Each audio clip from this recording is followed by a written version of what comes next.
ನಮಸ್ಕಾರ ಪ್ರಿಯ ವೀಕ್ಷಕರೇ, ಅಮರವಾಹಿನಿ Kannada news channel ಅನ್ನು ಯಾರು ಸಬ್ಸ್ಕ್ರೈಬ್ ಆಗಿಲ್ಲ ಈಗಲೇ ಆಗಿ.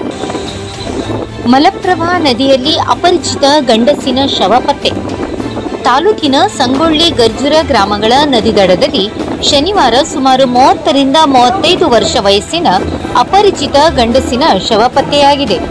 ತುಂಬಿ ಹರಿಯುತ್ತಿರುವ ಮಲಪ್ರಭಾ ನದಿಯಲ್ಲಿ ಸುಮಾರು 6 ದಿನದ ಹಿಂದೆ ನದಿಯಲ್ಲಿ ಬಿದ್ದು ಆತ್ಮಹತ್ಯೆ ಮಾಡಿಕೊಂಡಿರಬಹುದು ಎಂದು ಶಂಕಿಸಲಾಗಿದೆ.